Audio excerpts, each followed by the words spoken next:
I apologize yet again. I've been trying to get this to record perfectly without messing up. I think I finally got it working this time.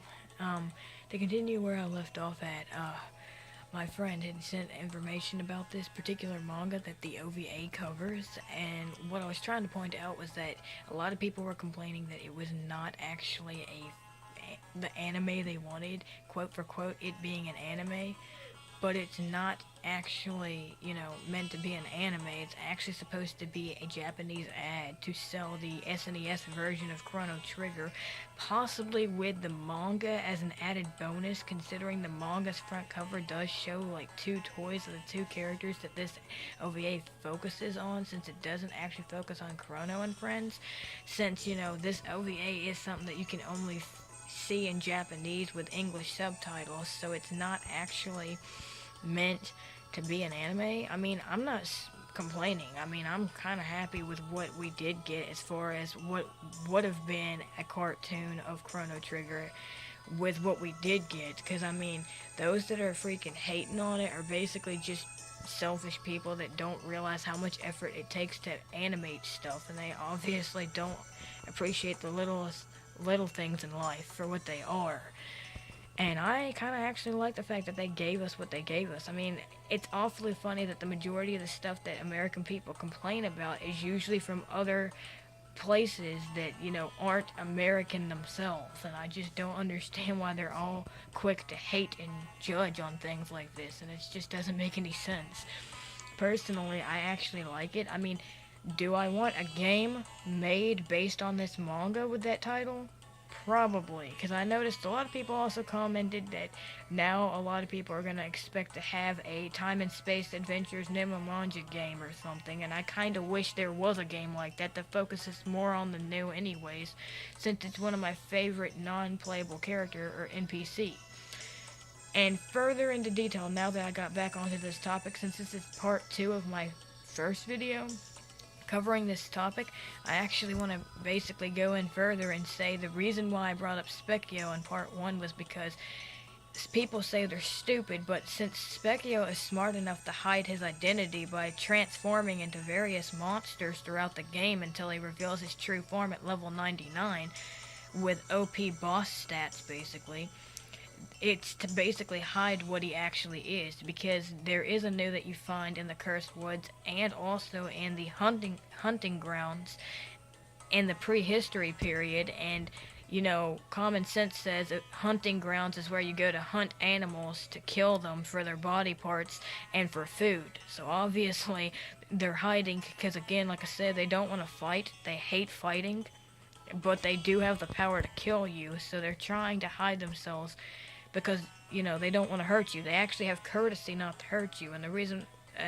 the other reason that I was trying to cover why they're not stupid was also the fact that, answer this question, if these characters were so darn stupid, how come humans trust them to basically sell merchandise as a salesman at a store to humans and other fiends in the game if they're dumb? It takes a lot of knowledge to be able to run a store, just as much as it takes a lot of knowledge to be a manager of said store. So the fact that they're in charge of selling stuff when the manager is not there means that they're intelligent enough to know what to do, and they're not stupid like people think they are. Also, they're also told, like the one NUU later on in the storyline is told to guard the Epoch, which is the main time travel machine that you do get permission to use later on in the storyline, of course, to be able to time travel faster. And because he's blocking that off from thieves and people that might use it for the wrong reasons, that also proves why they're smart. Because I'm starting to think that the reason why they think they're dumb is also mainly because of the way they look, but I think it's because they've got that messenger status. They've got the messenger type, title, meaning people just jump to conclusions that all messengers are stupid because they basically do the handiwork for everybody else instead of, doing things for themselves. But see, that's the funny thing. The NUU and the OVA, like I've said before, which is inspired by the manga that has the same exact title as that actual OVA, or OAV, because on some sites it's pronounced like that, or written out like that, that, he's actually, doing his own thing. He's not like the other ones, and that's what I'm trying to get my point across about, is that I find it funny because in the OVA they change it up a bit. Like, not only that, his color scheme is not the same either. Like, he's not a shiny new, like a pink new, like Specchio is, but he is, different because his color scheme is a lighter blue instead of dark blue, and because he's smiling, that shows that he's a lot more happier and energetic. No, not because he's high. No, not because he's fake or any of that mess. I just think people are just too quick to judge people the minute they see someone stand out like a sore thumb. So they want to sit there and criticize them for it because they don't understand it.